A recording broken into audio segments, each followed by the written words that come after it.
I might. out. I'll get a good amount of it. Oh, that's what she said, literally. Oh, welcome back. Where were we? Welcome.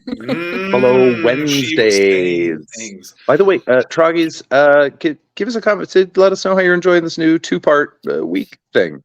How's this? Yeah. How's the 2 bits of 45 working out for you? You enjoying it? Is it good? Are there things you miss that you want us to do? Let us know. We're figuring it out. Is there comments, questions, queries, quotations? Ooh, quotations. I already didn't remember what the fuck we were doing, but like when people were commenting live and then putting things in the Discord while we were doing the shows, I could sort of like pull it back. But now when people say things like, I swear to God, I have zero recollection of what they're talking. And I'm like, what did we say? Like, why is that in there? This one is you always have to clarify crazy. what you're speaking about because we do not remember as soon as we hit end. And there's so much power. They could just lie. They could, and I would absolutely believe. I would be like, yep, that's probably 100%. What we said. Yeah, I mean, giving them this idea is probably not the Baldy best idea. Congratulated me. Oh, I did it on purpose. Baldy congratulated me on calling John out on something, and I was like, what happened? Yeah, right. I don't remember this. Sure you did. No clue.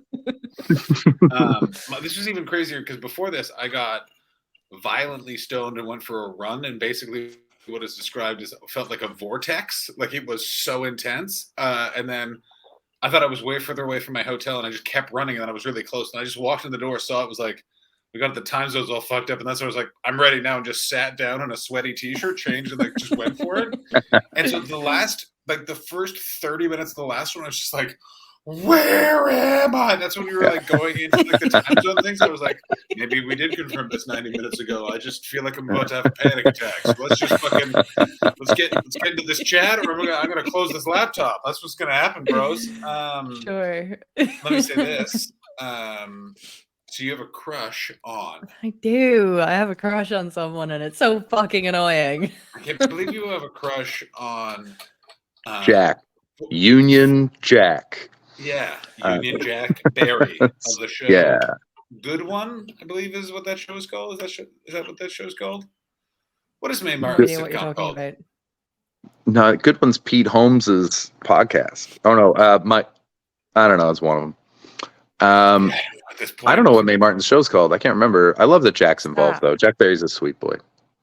Me. Oh my God, that guy got so allegedly at my place in Los Angeles. I just kept taking photographs of the sunset. It was so fucking funny. Oh my God, yeah. Well, he did the show. He did that show. He did, yes. He did the show from my bed. He was on the show from your bed. Now, let me say this about my darling girlfriend who came in, and she was like, I saw the stream. Why was your friend on your bed? And I was like, he was broadcasting from there. And she was like, we're gonna like change the top like thing. And I was like, yeah, right, I guess. And it just and a nice sort of like freshening of the blanket. She's like, and she was right. She was right. You don't sit on the bed in your outside pants. It's a thing. I don't know. Some people do this. Yeah, you get you don't want to get bus all over your bed. You don't want to get cool cocktail bar, whatever your cultural touch point is. Let's not feed my OCD. No, I don't need another one. Here's the problem. Is actually I'm like 100% the opposite way. Like someone had to be like, and don't like sit on the sofa in your like workout clothes. And I wanted to be like, hey man, that's actually a very reasonable request. Yeah, that one. Yeah. I don't mind it at all. Sadaf was a toned down version of Her Family, which was basically like when you walk in the door, change all of your clothes, like no outside clothes in the house, basically.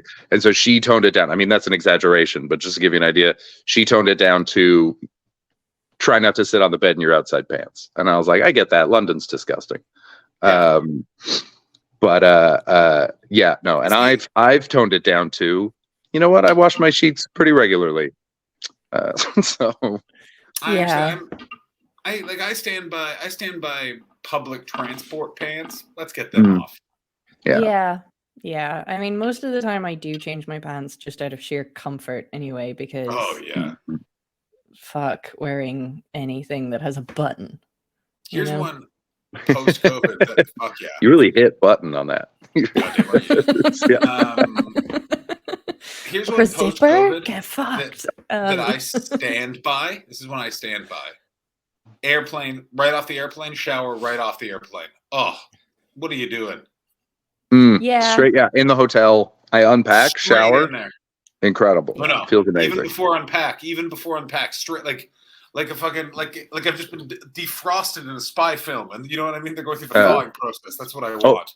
So I like to unpack. I'm one of those. Apparently, this is weird, but I think because I spend so much time in hotels, I like to make it a little homey when I get in, People and I who do unpack not on my ship. their bags in a hotel are psychopaths. Of course, you unpack your bag. You unpack your whole bag. I like to unpack and then just lay out the clothes I'm going to wear, and that way, when I get out of the shower, everything's like ready because I don't like to feel like I'm still traveling after my refreshing shower. Yeah, of course. I like to get out of the shower and be ready to go. Yeah, of course. Yeah. But this is why you prepare for this, which is why you put a change of clothes on the outside pocket of one of the bags, so you come out of the shower. Boom! Ashley, look at me. Boom! Wow, that's years of stagecraft, folks. Years of stagecraft. Oh, great. It's so good. So Ashley's in love with a bulldog. Ooh, Ashley's in love with Prince Edward. She is in love with a Sunday roast, a pheasant hunt of a man. Oh, pheasant hunt of a man is really quite a fun way of describing that person.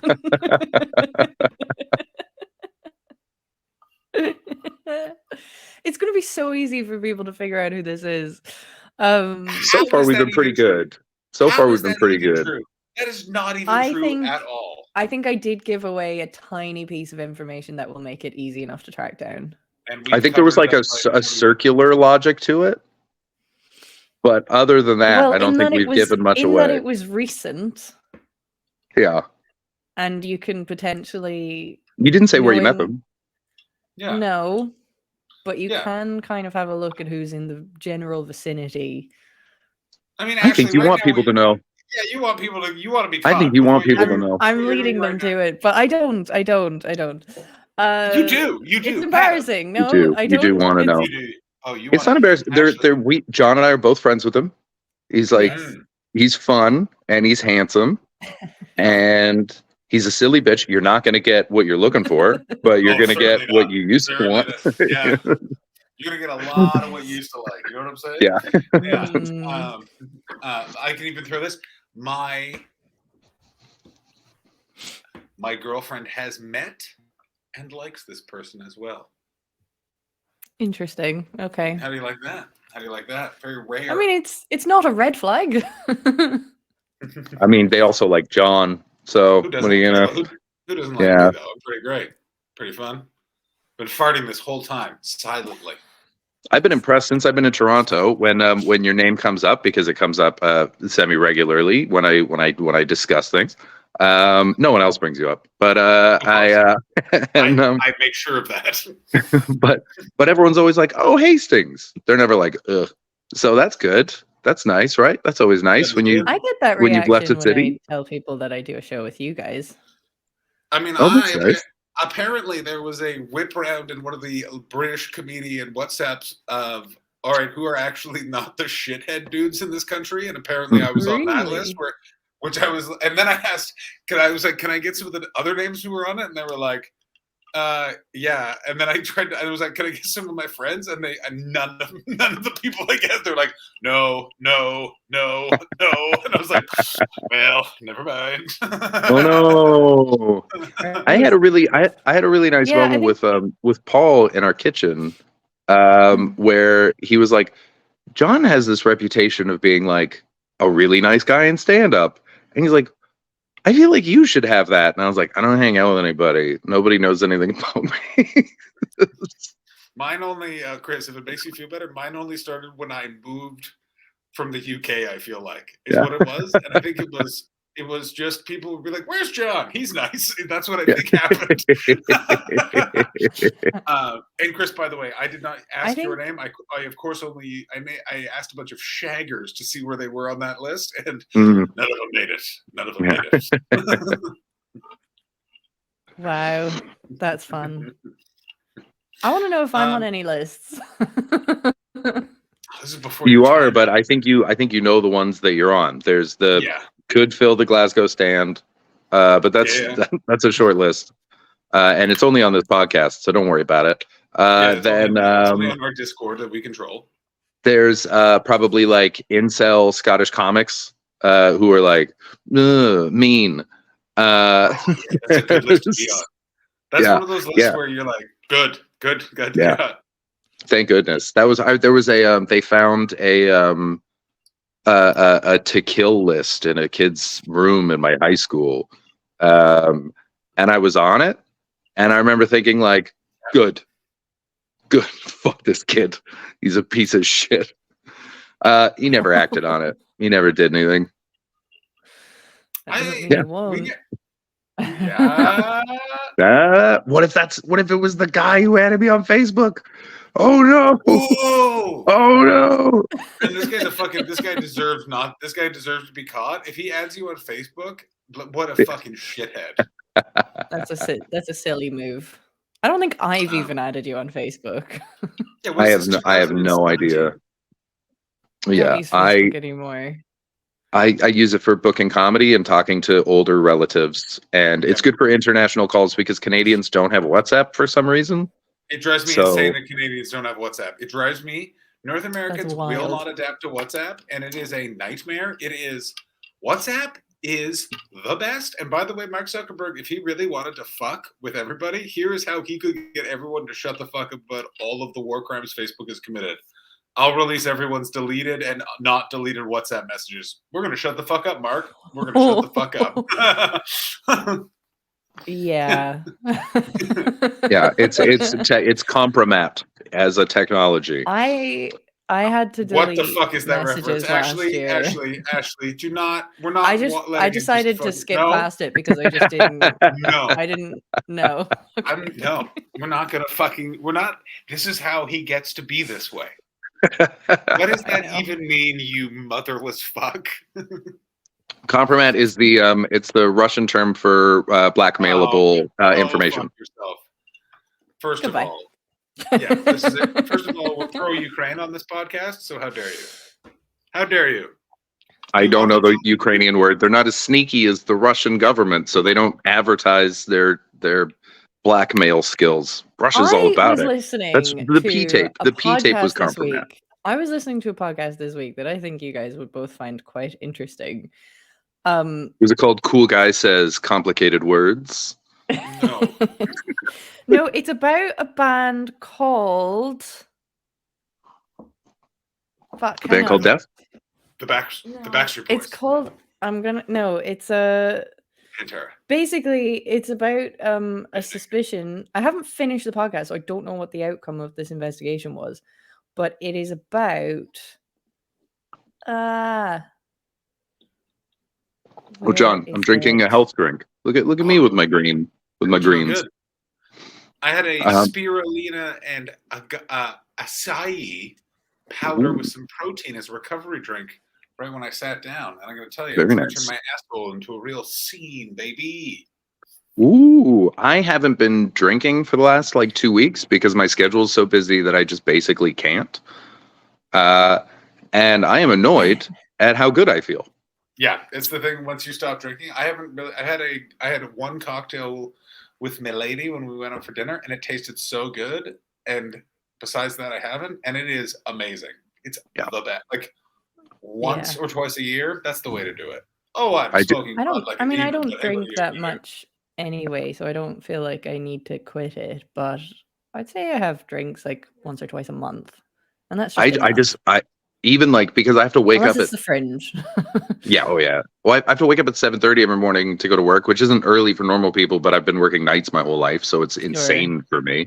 Yeah. And it's like if normal people woke up at 3 a.m, and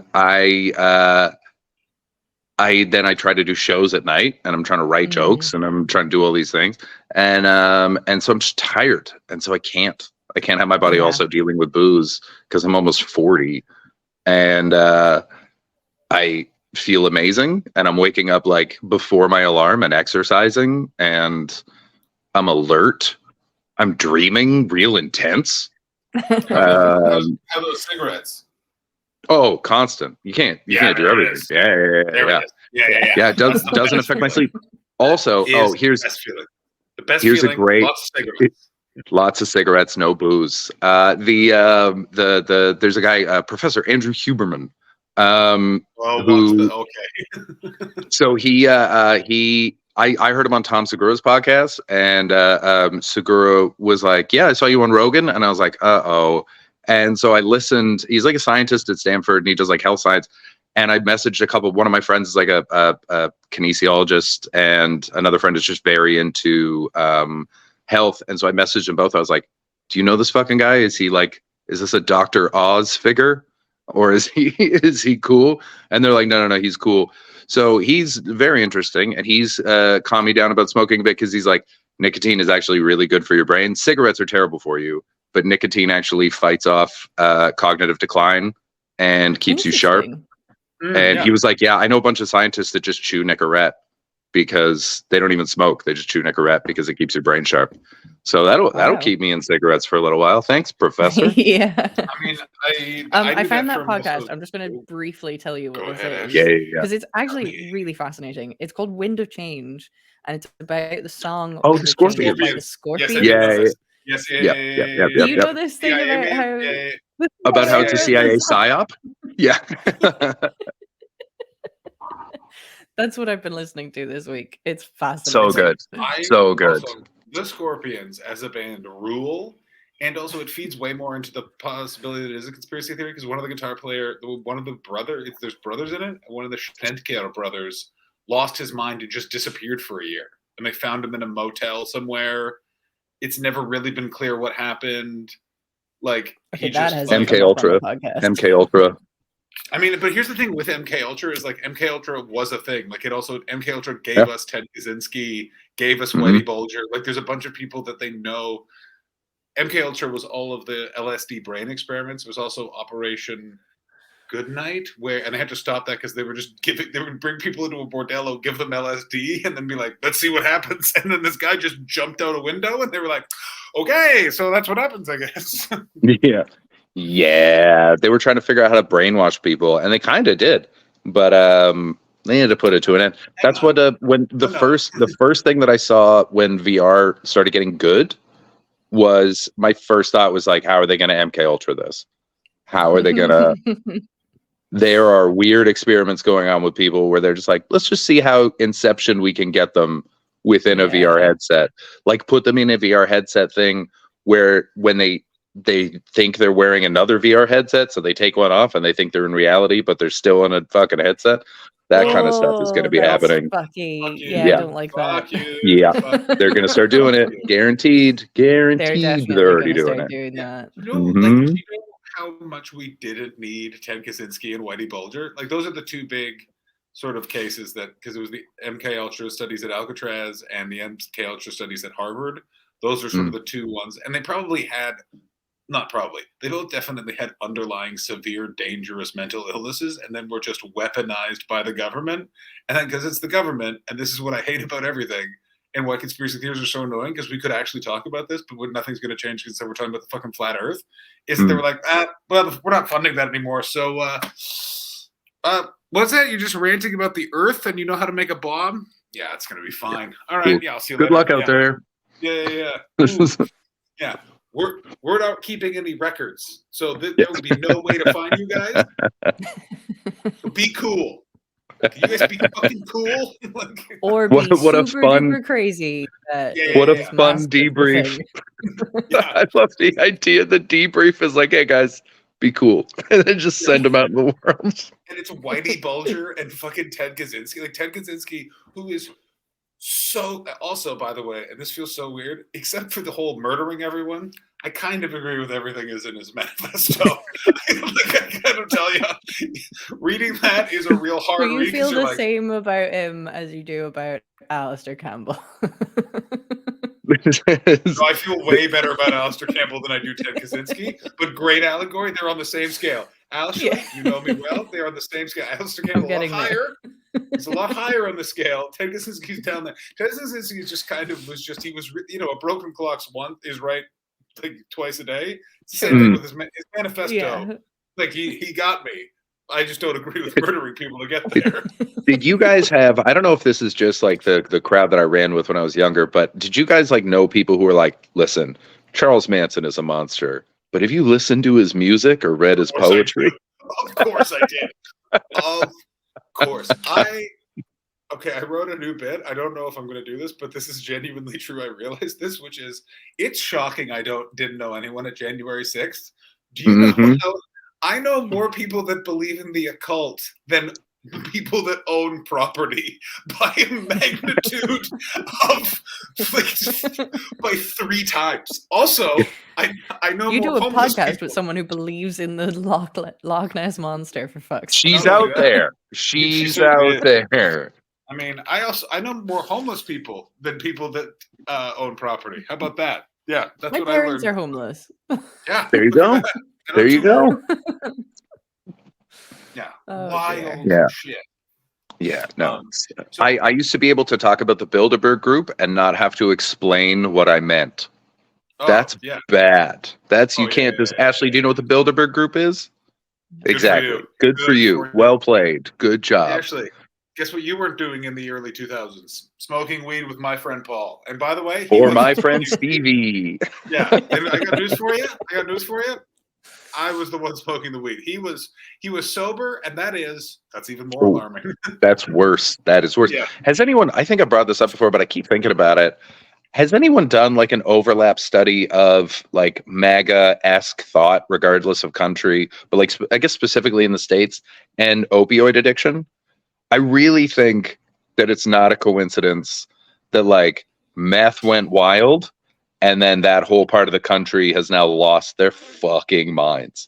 I want to see a real overlap study of these areas and those beliefs, because QAnon is not a sober thought. That is a meth head thought, and there's gotta be overlap. This can't be a coincidence. Well, I think you're podcast that I listened to that was about the hoax that predated Pizzagate, that predated QAnon.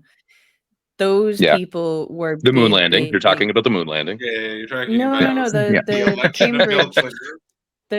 Not Cambridge. Hampstead hoax thing. Yeah. The variety of satanic panic.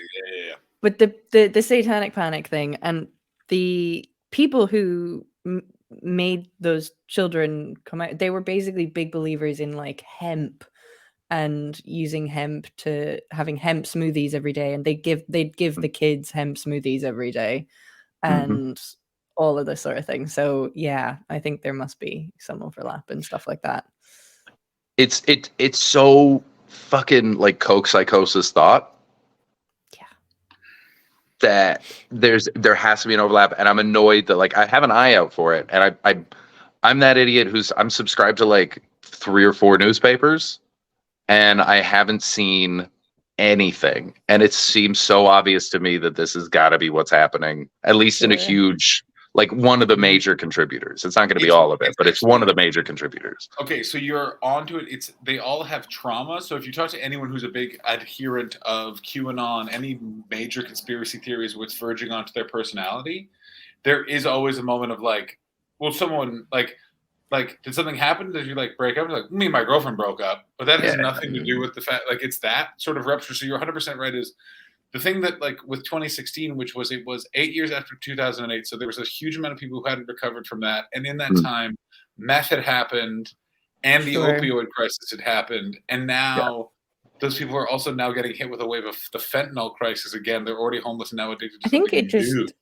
it kind of just goes to show is that some people, trauma as much as it can have massive effects on every single person, it really can break certain people. It can dent whatever it is in your brain that controls your logical reason and thought. There was an interview on, I think it was the Daily Beast podcast, the Fever Dreams one. It might have been the other one that covers the right wing, but they interviewed someone who wrote a book. I can't remember what it is, but actually I'll get you the name of it because I think you'd find it really interesting. And it was about how trauma informs everything. And it's about how voting records on trauma and things like that, because like part of it is it takes up so much of your brain that you don't really have the space to react like rationally and take stuff in and give it context. Like you react emotionally instead. And since the emotion that they're pushing for is fear, that's like an automatic, that's so close to the front with trauma that that's just something that they actively that's a button that they push on purpose. And it's responsible for a huge amount of what we're seeing right now. Yeah, I think like you can kind of keep tracing things back into different points of trauma. A lot of in the past, since kind of 2018 and the hashtag Me Too movement thing came up, I think what you've got going on there is a fallout of a generation that was raised by a generation that was traumatized by war, and they came back from war, and post World War II, there was this kind of big feminist movement because men had gone off to war, women had stepped into the men's roles, and the men came back and they were so traumatized they just wanted to get back to what they knew and what was comfortable, but they couldn't do that because it had been totally shaken up and society had moved on while they were gone, and they couldn't get back to that comfort, and so that re-traumatized them and sort of imprinted this like misogynistic hatred against women because it was so intrinsically threaded into their moment of trauma. And then they're going on to bring up the next generation of people. You see in the 70s, that's when you see the kind of massive rise of serial killers in the States. And it's all of the generation that have been brought up by these men that have been so violently traumatized from going off to war. Men have been objectified and raped in a different way than women have, because they go off to war. They're fucking weapons. They're objectified in a different way, but they are just seen as weapons, and they've been violated in a different way. But then they come back and then they kind of perpetrate that violence and violation onto the women, because that's where they and so I think that but you could go back further than that into the war that came before World that, War and you can just keep I, going back. You can just keep it's just trauma all the way down. That there's that turtles thing. Turtles all the way it's down. Not turtles, it's trauma. It's those turtles have trauma in their little shells. There's what the fuck are you two talking about? The turtles all the way down? What in the name of Christ? Have you not heard Turtles All the Way Down? Before we explain Turtles All the Way Down, there is for that that when they were coming back and the problems they were having between men and women and it had changed. One of my favorite pieces of feminist literature is Dorothy Sayers. It's a speech that she gave to a women's union as men were coming back from war, and it's called "Are Women Human?" And it's the one I always recommend to people who haven't read anything.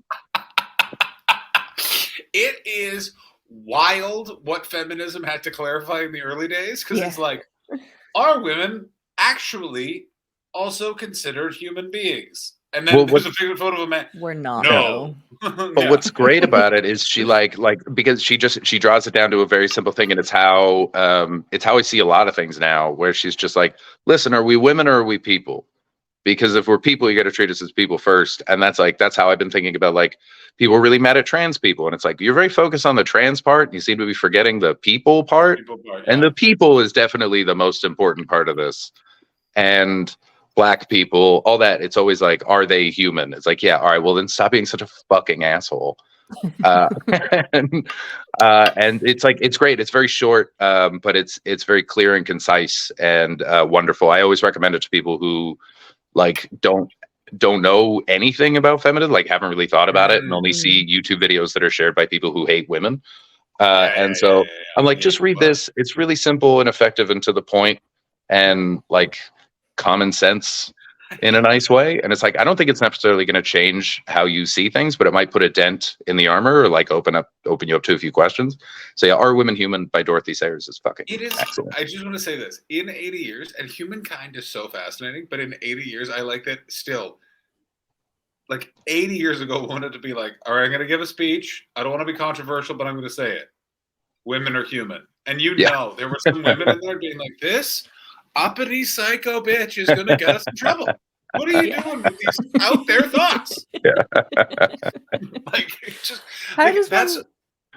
go on. I just want to be in the room for it's my favorite type of human being, which is the person who's always against progress, even though humanity is always in a state of progressing forward and attempting to be better. I truly do believe that. It just always is thwarted. But my favorite is the person being like, what?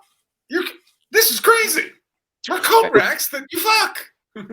So there's this like people, especially like fascists are really pulled towards this thing of like, well, Rome was brought down because of all the sex. They were having sex, and that's what ruined it. And I remember like learning about that in school. It was like things, though. It was once they got sexually progressive, then there was and what what we're seeing right now, and what I guarantee also happened to Rome, is people started being chill about things that are just fun and don't matter, like sex. Yeah. And then other people who could not deal with that burned Rome to the ground. Yeah. They started an internal civil war, which is what's happening right now, because they can't fucking cope with people enjoying their lives. And they're going to blame it on, well, it was all the sex. No, it's your insanity about being a fucking animal and not some weird sent by God creature of light. And those are the people that ruined it. And they're doing it again right now. I want this known. I went to theater school. I should never be the one who is correct in a discussion of banks. And I had to explain to someone who they went, this woke bank. Like, you got to, and I had to be like, all right, I'm officially now going to talk down to you, because if you can think with a brain that the acknowledgement of racism led to a bank in Silicon Valley failing in 2023, if I held a seashell up to your brain, I assume I hear. Yeah. Like, how peaceful do you sleep if you think that's the problem? They must sleep so good. I'll tell you this world would be so fine if people just stopped acknowledging that racism could exist. Then we'd be perfect. Yeah. Oh, it was so fucking asinine. And in Australia too, I was like, you guys should be better. You guys wear little big hats when you're kids. Big hats, Chris, Ashley. You see these kids and they got the big hats. Well, I mean, Australia is basically if you took Cockney and left him in the woods. So I'm not too surprised when they're like, Chris. What? No. Chris, you know how Canadians act during summer? That's Australia. There it is. It's not a good thing. We're not well. Disagree. It's pretty fun though. It's very fun. They're very fun. And very aggressively accepting. Go ahead, Ashley. Chris, how do we explain turtles all the way down? It's just, I think it's pretty self-explanatory. It's just turtles all the way down, man. It's just turtles all the way down. Wait till the universe. Go ahead, Ashley. You try. I'm trying to think how to explain it, but it's basically there's a mythological idea that the earth rests on the top of a turtle. Oh, it's one of those bullshit. Yeah. And then it's like, all right, well, what is the turtle resting on? But it's the like, turtle well, another is turtle. on a bigger turtle. Yeah, and it's just turtles all the way down. It's just turtles all the way down. I feel like this was in Discworld. I feel like Discworld was like... It feels very Terry Pratchett, Yeah, that feels like a Terry Pratchett thing. Yeah. And here's what I like about Terry Pratchett is all Terry Pratchett jokes just seem like a different version of "shut up." That's why. Like every Terry Pratchett is like, "What's the disc on? A bigger disc. Do you want to suck my dick? Like, fuck you." Every Terry Pratchett joke is always like just a flabbergasted man in a fleece sweater. Just, I get off my wick. It's like he saw chat rooms coming. He was just like, I'm not explaining any of this. This is, you get a life. I always think about this, which is, so Good Omens was written by Neil Gaiman and Terry Pratchett. Yeah. Is Neil Gaiman sent Terry Pratchett like a chapter of it and was like, I think I'm in your head. And then they ended up collaborating on it. I always wanted to know what Terry Pratchett's initial response to that email was. Not the one that he sent to Neil Gaiman, but that initial one of like, it's a pretty nice way of saying you're fucking standing on my corner, Neil. Like, you know what I mean? Like, I think about that all the time with this motherless fuck. We have 10 minutes left, and we promised on the earlier in the week show that we would talk about Ashley's date. So let's close out with Ashley. What is, when you say that you want something more interesting? Yeah. How do you picture a date? As someone who's never been on a date, how do you picture a date? Do you assume that the boy shows up with flowers? No, I don't want anything ridiculous like that. I just against a sports car and outside your dad's house, and then your dad looks out and he looks at you and he goes, "Oh, Ashley, does he show up in said sports car? Of course, a T-bird, something with a bird decal. Oh yeah, Thunderbird. Of course. And then the song "The Stroke" plays by Billy Squier, and he just sits on the hood and opens his denim jacket to reveal a T-shirt. But while this is funnier in the context of who we were talking about, but no fucking. Who do you think? Why do you think? Madam, Imagine that person. Why do you think that we're doing this? That's why it's the best. Just. You know what though? Could see him in the rain holding a boombox. I feel like he's got an emo streak in him. I could disagree hard. No, when he gets sad, I think he goes full sad. He got obsessed with me for a little while because he didn't understand me, and we got like drunk. What way? He just couldn't figure me out, and I didn't realize. I just thought we were chill, and then we got very drunk, and then he had very specific questions about how I live my life, and I was like, "What?" He was like, "Why do you wear like an analog watch? Like, what is that? Why are you doing that?" And I was like, "Oh, it's just easier when I'm on stage. I can just look at it and I can process the time faster than if I look at a digital watch." And he's like, "No, but like you're doing something." He seemed to think that everything I do is like very on purpose. And he had a fucking bee in his bonnet about something to do with me, and it was very funny. Here's what it is. And the next day he apologized, and I was like, "You owe me no apologies. It was hilarious that I'm in your head like that." It sounds like his own insecurities that he's like reflecting onto you. Well, and also he said, I remember my favorite was he was like, so, because I was talking about how everyone in my family dies young, and he was like, I wonder if is that why you're like obsessed with having as tight a joke as possible? Because like you don't want to waste time because you're gonna die young. And I was like, that is a huge jump, man. That is way too much thought. That's not way true too much thought. But I was in his fucking head, and it was great. I hope I'm in his head. Yeah. Hey. Yeah. Or like you hope his head's in you. Oh shit. No, we're not doing foot porn here, bud. Stop it. Oh my god. Wicked feet, do your job.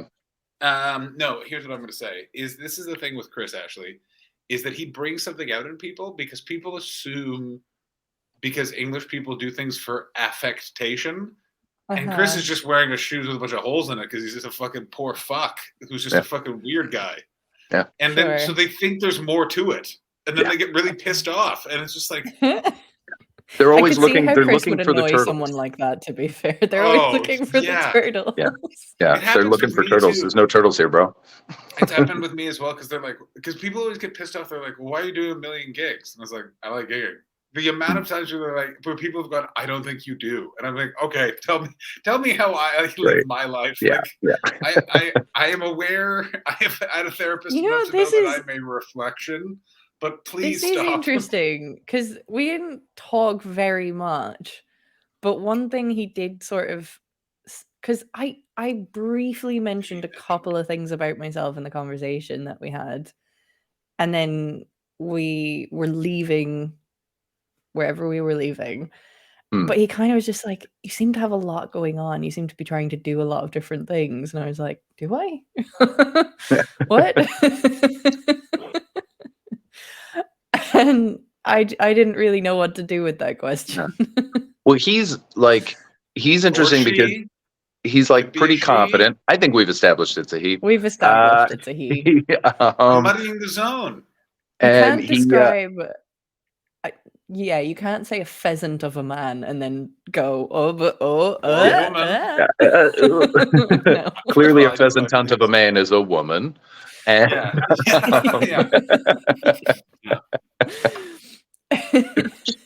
but yeah, I think he's got like a lot of anxieties that are understandable, and I think like he overanalyzes people in a certain way because he's looking for some answers. I overanalyze people too. I think we all do. Steve Coogan is gonna have anxieties. There's do you when you're sleeping with Steve Coogan, Ashley, can you tell him to do as Michael Caine, but not like he does it, like John does it, and then play him? It's me. I'm Steve Coogan as Michael Caine.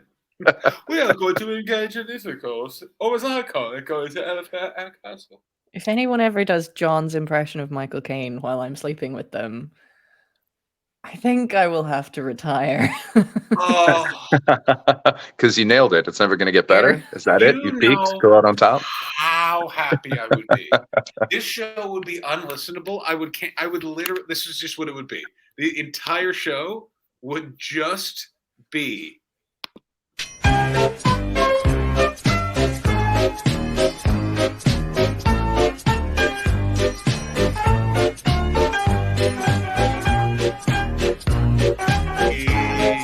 my Michael Caine impression was featured during time you were making love, and guess what? It's time to head to Elephant Castle.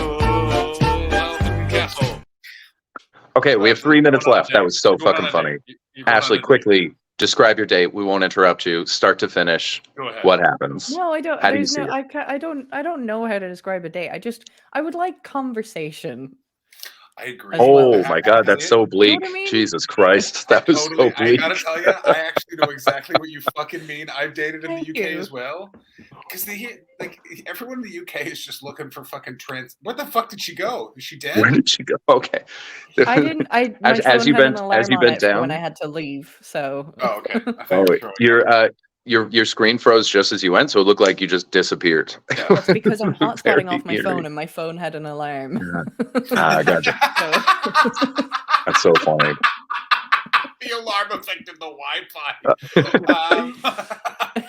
I know what you mean, and that the UK can be so bleak and lonely, where you're like, I'm looking for someone new to fucking talk to. I need someone new to tell all these problems to. I know exactly what you mean, and I want that for you. I would like it to be a little bit. No, I will say there's a few people I've hooked up with where I think I have like a nice post-hookup relationship with. Mm-hmm. You know, I think I have a decent enough friendship with a few of the people, especially in comedy, that I've had sex with. Always important. Always nice. Which is nice. I think it's just nice that we can kind of acknowledge it and be like, hey, we're cool though, and we can actually have meaningful conversations since then, and it's nice. And I kind of want to keep having those sorts of interactions with people, but also, it would just With that, what? No, you just trailed off there. Yeah, you I did. I don't know what I was trying to say. I understood it. I dig it. I don't know if I understand my own thoughts. But you want to connect with someone. I would like to. Yes. Yeah. Like, okay, so this is the thing. You're saying, why is it horrible to have a crush? Because I've never had a crush reciprocated, except for one time last year, and we know why that's a bad thing. Oh God, which one is this? Hold on. One. Which one? This one? The one where shit hit the fan. Like French. It's not even words that French people use anymore. It's all Quebec French. What was that? Did everyone see that? Like, the person I was thinking about when that happened. Hey. Except that's not what that was about. I still don't actually know who you're talking about. And luckily, we have 7 seconds left, so we get to end the show. And then it's the one whose life imploded not too long ago. Oh, okay. You guys are fucking morons. Yeah, no, I know who you're talking about. Yeah. Oh, put that in a different category. Sorry, I had to walk from chambers. I have secret chambers in my head. The amount of gossip I'm walking around with right now, by the way, guys, I got some real secret stuff in here. But that one's like, yeah, that was one of very few times I've known of somebody reciprocating any sort of idea of fancying some of, and that's now like gone. Yeah, of course. But you know, so now anytime I fancy people, it's just like, oh, this is just annoying. Oh, okay. Yeah. All right, I understand that. Yeah. It's so that sad. sounds like you know what that sad in the last 30 seconds of the show. Can I say this though? Sometimes I've discovered that I've had a crush on someone at the same time they had a crush on me, and just neither one of us ever just sort of went. Whoop, yeah, that's very common. I've put myself out there too many times now. I'm just not doing it. But actually, here's something I said this to a friend of mine who didn't really leave our hometown, and I've seen him around in a bunch of places, and he was always like, he's met a lot of my girlfriends, and he's like, where do you keep meeting all these fucking cool women? And I'm like, not in my hometown. And part of it is, I know you're not in your hometown, but part of it is geographical. Maybe you're just not, that's not where your dudes are. I mean, yes. Maybe they're potentially. I would bet a lot on that. Sum up of this that I like English boys. I think you need to move to. Oh my God. Kent. Yeah, you need to get out of Scotland. You need to get real far south. Do we need to do a crowdfund to send you to Leon C for a day? You're gonna. Christ. You are gonna clean up in Hove. Ashley, if you move to fucking Clifton and just start fucking dating a real intense English scaffolder, pardon me, I will love that for you. No, I want Ashley. Please move to Brighton. Yeah, please move to Brighton. Ashley. Please move to Brighton. Yeah. You'll have so much fun, and you'll meet such nice boys and ladies. Do you know how Brighton you are already? You do a podcast with two dopes, and you know how to do face paint. You are already so Brighton. You have different lighting for your room. Yeah. Yeah, you would thrive in Brighton. I think you're pretending to be Scottish. I think that's what's happening. I think you need to let go of this. She's not I think you need to let go of this Scottish Irish. dream. I'm Irish, Christopher. But all you do is move back and forth in Scotland. So you're faking something. Get down to Brighton. Get yourself a nice posh British boy. Get a sweet middle class. Go to the fringe, you know. But then they leave, Ashley. But then they leave. I know. Actually, you have to go to where those people's parents have also purchased them a flat. Mm-hmm. United Kingdom. Mm-hmm. Will Duggan and his little baby. Yeah. He's got a little Christ, it is English boys, isn't it? It is. It's English boys. God, what a week. What everyone has gone through. I can't believe that we've actually somewhat stayed on track and stuck to the plan. Actually, you have to leave. I have to leave. I have to go swim out my frustrations. Yeah, go get it. Is that a euphemism for something, or are you actually going to go swimming? I'm just going to angry swim. I'm going swimming. Nice. Yeah, like in Billions. I've got swimming plugs on. Nice. We're ending it on that. We're ending on swimming tog review. Ready. Thank you for watching. We love you. Bye. That's all. Penis into her vagina. That's all.